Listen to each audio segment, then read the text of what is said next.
Ele rasgou o exame de gravidez como se estivesse arrancando o próprio passado e disse que ela era muito pequena para o mundo dele.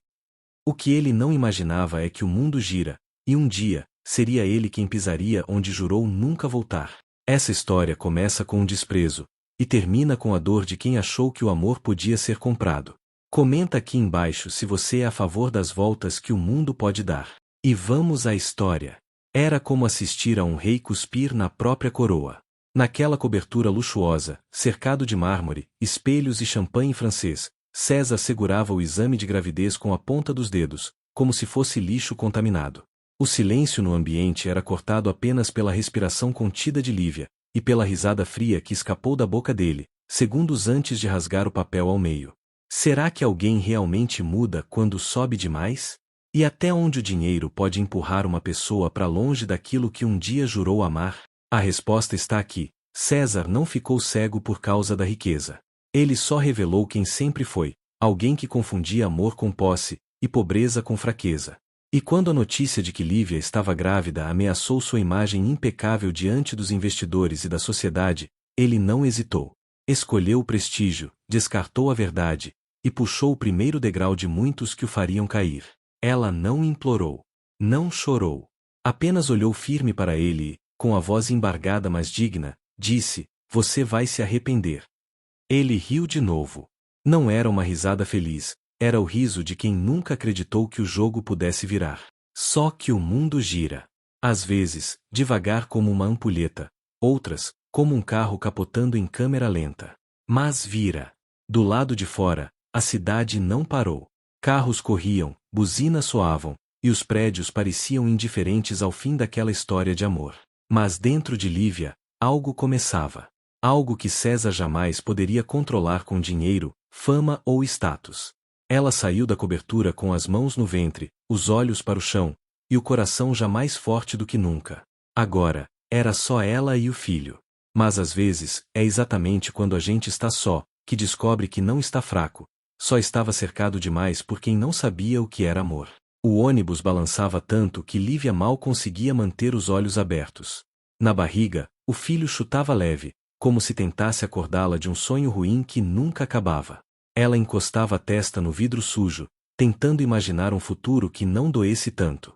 Saíra da casa de César com 2 sacolas, um casaco e um ultrassom dentro da bolsa. Era tudo que tinha. Ele ficou com o mundo, e ela com o começo de uma vida. Nos primeiros meses, dormiu no chão do quarto de uma amiga, dividindo o espaço com um colchão inflável e um ventilador barulhento. Trabalhava como caixa em uma farmácia de dia, e à noite ajudava a preparar quentinhas que a vizinha vendia na feira. Quando a barriga começou a pesar, as dores nas costas vinham como ondas, mas ela não podia parar. Tinha medo de ser substituída, de não pagar o aluguel, de perder tudo antes mesmo de ter alguma coisa. A cidade parecia engolir mulheres como ela. Grávida, sem diploma, com sobrenome comum e olhos cansados demais para discutir com o patrão. Ela já nem se lembrava mais da última vez que alguém a chamara pelo nome. Era sempre senhora, tia, moça, ou pior, o silêncio. O mundo não costumava enxergar quem limpa o chão que os outros pisam. Nas filas dos hospitais, aprendeu a respirar fundo, a controlar o choro, a ignorar os olhares que julgavam o tamanho da barriga ou a ausência de um homem ao lado. E quando o médico perguntou se queria colocar o nome do pai na certidão, ela hesitou por 2 segundos, depois, balançou a cabeça com firmeza. Não. Aquela criança nasceria com o nome dela, com a luta dela, com a coragem dela. O parto foi difícil. O bebê veio com o cordão enrolado no pescoço e ela sentiu o chão sumir por um instante. Mas ele chorou forte. Chorou como quem avisa ao mundo: cheguei, mesmo que vocês não quisessem. Ela o chamou de Noah, um nome que carregava a travessia. Porque era isso que eles fariam. Uma travessia. Com um filho nos braços, tudo ficou mais apertado. O tempo, o dinheiro, a alma. Mas algo também ficou mais claro. Ela nunca mais deixaria ninguém decidir o valor que ela tinha. Enquanto César viajava o mundo, postando fotos com empresários, taças de vinho e sorrisos ensaiados, Lívia descobria como aquecer mamadeira com água fervida em panela emprestada. Descobria que podia sorrir sem motivo quando o filho balbuciava qualquer som, e que era possível amar mesmo sentindo medo todos os dias. Foi num domingo à tarde, enquanto terminava de limpar o chão da casa onde trabalhava como diarista, que ela viu César na televisão. Estavam entrevistando sobre uma obra gigantesca que sua construtora faria na Zona Leste. Ele falava com pose, como se carregasse o mundo nos ombros, sem lembrar de quem ele tinha deixado carregando o peso de um filho sozinha. Ela não chorou. Apenas pegou o balde, virou a água suja no quintal e voltou a esfregar como se a imagem dele fosse só mais uma mancha que precisava sair. Os anos passaram devagar, mas firmes. Noah crescia saudável, curioso, cheio de perguntas. Às vezes perguntava do pai, e ela respondia com delicadeza, sem mentiras, mas também sem rancor. Seu pai não soube ficar. Mas eu fiquei. E vou continuar. Era tudo o que ele precisava ouvir. Quando Noah completou 4 anos, Lívia conseguiu um emprego fixo como auxiliar de limpeza em um hospital público. Não era o que sonhava, mas era um passo. Um degrau. Acordava às 4 da manhã, atravessava 2 bairros a pé quando o ônibus não passava, e deixava o filho na casa da vizinha que virou quase uma avó. Carregava marmita, um caderno de estudos e um livro velho de enfermagem que encontrou no lixo. Entre uma faxina e outra, ela lia. Queria algo mais. Nunca mais falou com César. Não procurou, não ligou, não mandou recado. Não porque não pensasse nele. Pensava, sim, mas não como quem espera. Ela pensava como quem olha para trás e entende que o incêndio que destruiu a ponte também iluminou o caminho. E quando o hospital em que trabalhava anunciou um novo programa para a formação interna de técnicos de enfermagem, Lívia foi a primeira a se inscrever. Na entrevista, não disse que era mãe solo, nem que já foi humilhada por um milionário. Disse apenas que queria crescer, e que já estava subindo, um degrau de cada vez. Na capa da revista, o título dizia, O Novo Império da Construção Civil. A foto mostrava César Munhoz com os braços cruzados, sorrindo de lado, usando um relógio que custava mais do que o salário anual de metade dos funcionários da empresa. Atrás dele, uma maquete dourada da mais nova aposta do grupo, o Complexo Horizonte, uma torre de luxo erguida no coração da Zona Leste, exatamente onde, anos antes, ele dissera que só existia gente sem futuro. A fortuna dele parecia intocável. Carros importados, viagens internacionais, eventos regados a espumante francês e discursos sobre meritocracia. César se cercava de gente igual a ele, homens que sabiam falar bonito, mentir olhando nos olhos e medir valor humano pela conta bancária. Aos 34 anos, era um dos nomes mais influentes do setor, e ninguém ousava questionar como ele chegará lá tão rápido. Mas a pressa cobra um preço. E César corria como quem estava fugindo de alguma coisa que nem ele sabia o que era. Durante meses, investidores começaram a desconfiar da velocidade absurda com que os empreendimentos surgiam.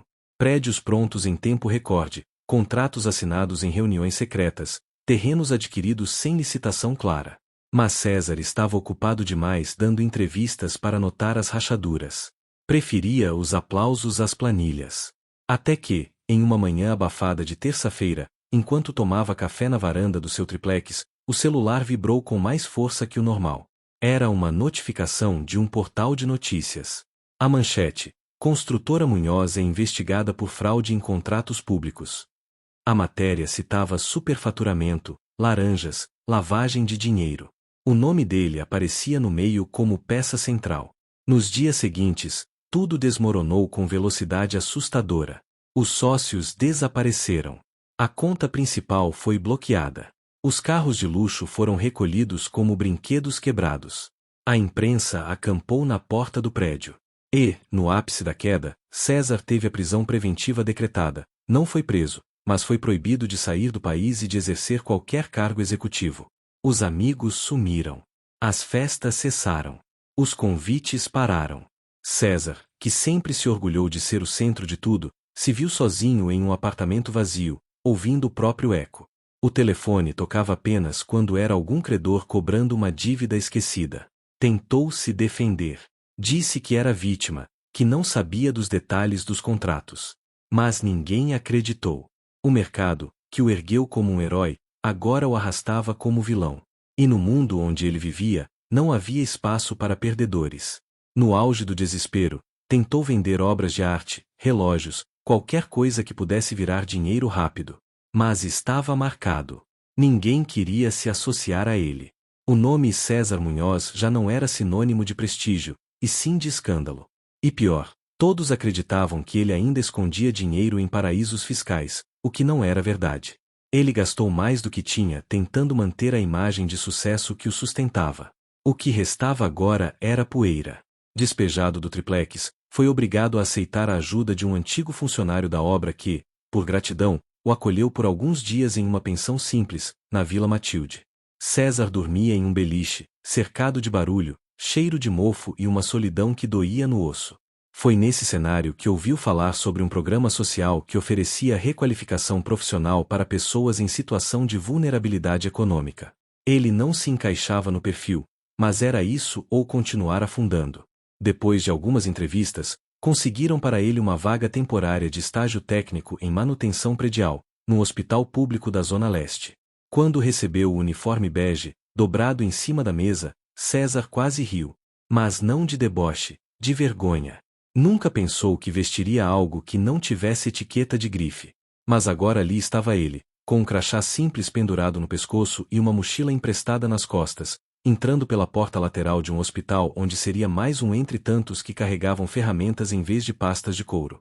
No primeiro dia, foi designado para fazer pequenos reparos nas alas térreas. Trocar lâmpadas, verificar encanamento, consertar portas emperradas. Era um hospital movimentado, barulhento, com cheiro forte de desinfetante e passos apressados por todos os lados. César andava cabisbaixo, tentando passar despercebido.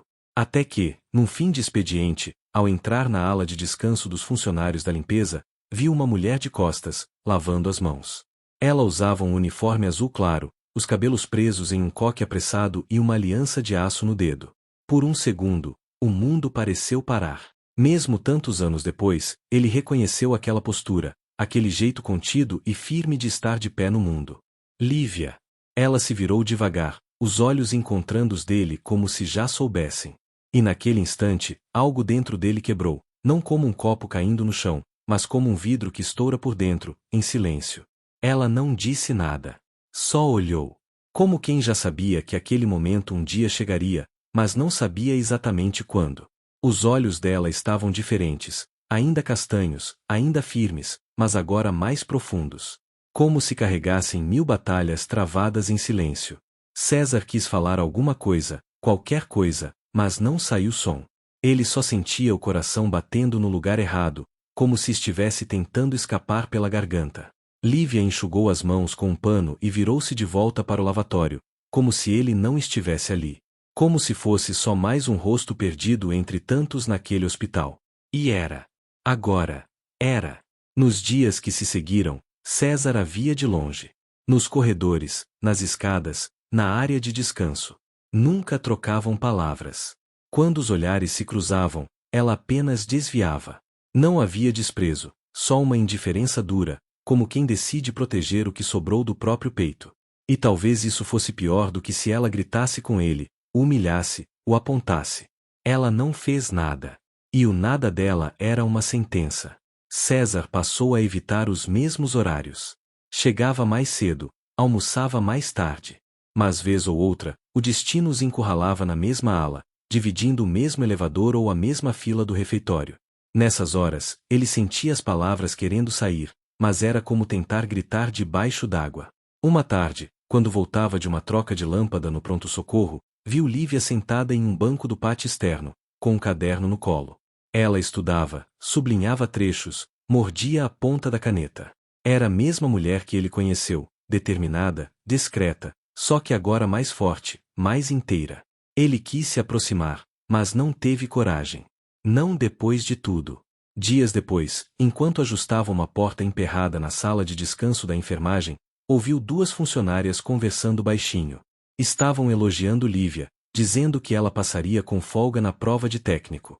Uma delas comentou que era impressionante como ela criava o filho sozinha e ainda encontrava tempo para estudar. A outra perguntou se o pai ajudava.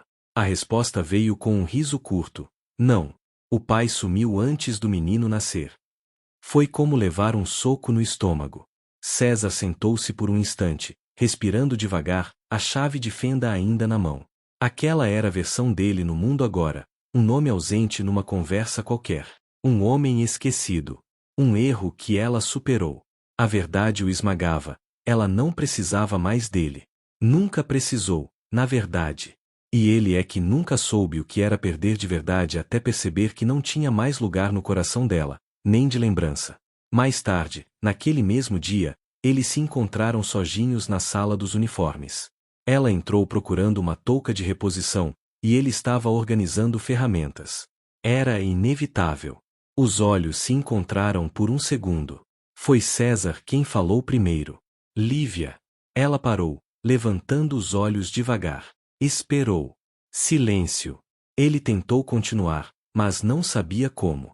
Eu vi você esses dias. Queria dizer que se arrependeu. Ela cortou. Calma. Não havia raiva na voz dela. Só cansaço. Ele engoliu seco. Sim. De tudo. Ela respirou fundo. Guardou a touca no bolso e olhou direto para ele.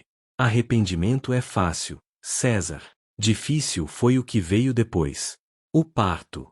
Os dias sem dinheiro. O medo. Ver o filho crescer sem pai. Escutar perguntas que eu não sabia como responder. Difícil foi limpar chão com dor nas costas e ainda assim sorrir para ele. Você não viu nada disso. Não quis ver. E agora que tudo desmoronou, você aparece. Ele tentou falar, mas ela levantou a mão. Não queria justificativas. Não estou com raiva de você. Isso já passou. Eu só não guardo espaço pro que me fez afundar. O que me machucou, eu tirei do caminho. Eu me levantei sem precisar que você visse. E agora, só quero seguir. César baixou os olhos. Nunca se sentiu tão pequeno. Pela primeira vez, entendeu que havia feridas que não cicatrizam com pedidos de desculpa. E que algumas portas, quando se fecham, não são trancadas. Elas são removidas. Lívia saiu da sala sem olhar para trás. E ele ficou ali, sozinho, com o uniforme manchado de graxa e um silêncio que gritava mais do que qualquer discussão. Ela não o odiava. E talvez isso doesse ainda mais. A prova aconteceu numa manhã abafada de quarta-feira. Os candidatos chegaram cedo, uniformizados, com as canetas na mão e o nervosismo no rosto. Lívia sentou-se na terceira fileira da sala 4B, respirando fundo antes de começar. No bolso, trazia uma foto dobrada de Noah com a língua de fora, fazendo careta. Era o amuleto dela, e o motivo por trás de cada página estudada de madrugada. César soube da prova pelos murmurinhos no refeitório. Não comentou nada. Estava mais calado nos últimos dias, cumprindo turnos longos sem reclamar, recusando piadas sobre o passado que alguns colegas, sem saber quem ele era, vez ou outra faziam. A pompa tinha ido embora. E o que restava agora era só um homem comum tentando entender onde havia se perdido. Quando o resultado saiu, uma semana depois, Lívia foi chamada na sala da coordenadora. Tirou a maior nota. Seria promovida.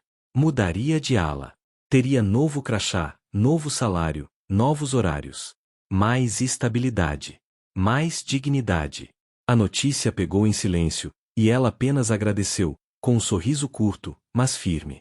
Naquela tarde, enquanto descia as escadas do hospital, viu César no fim do corredor, trocando o filtro de uma torneira. Ele a viu também.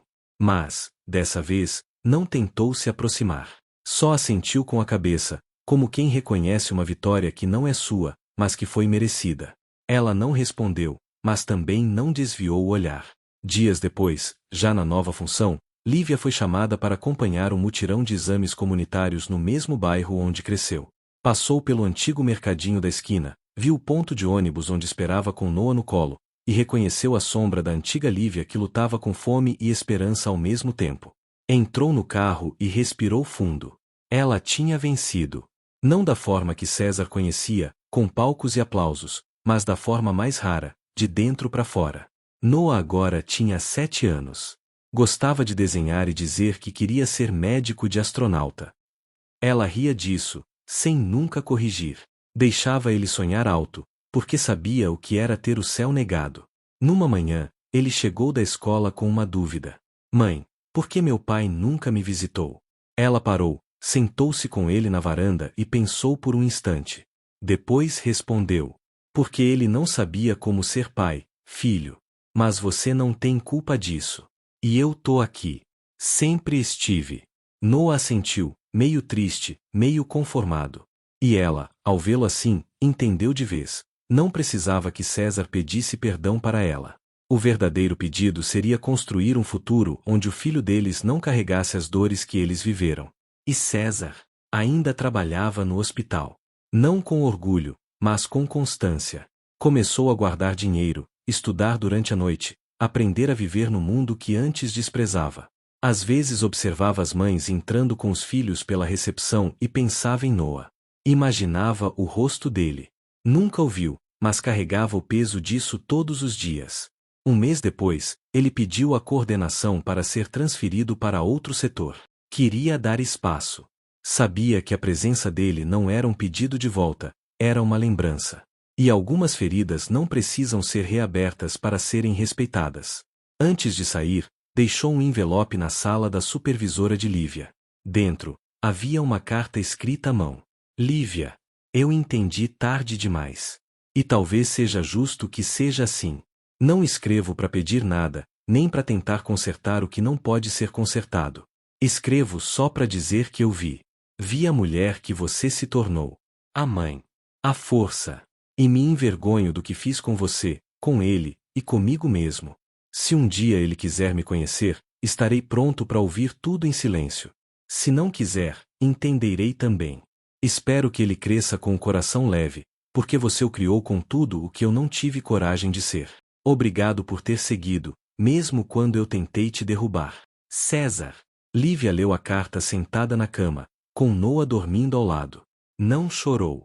Só guardou o papel numa caixa de madeira onde deixava as lembranças que preferia não apagar, mas também não exibir. A vida seguiu. Mas agora, com paz. Nem todos os erros precisam terminar com castigo. Às vezes, o verdadeiro acerto é saber a hora de se afastar, deixando quem foi ferido seguir sem peso, e quem feriu, aprender a andar sozinho. E aí, o que você faria no lugar dela? Essa foi só uma entre tantas histórias que a vida conta, e se você sentiu alguma coisa ao ouvir essa, se em algum momento pensou isso podia ser comigo, então ajuda esse canal a crescer. Se inscreve no A Vida Conta, deixa o like e comenta aqui embaixo o que você teria feito no lugar da Lívia, ou do César. Sua opinião faz essa história continuar mesmo depois do fim.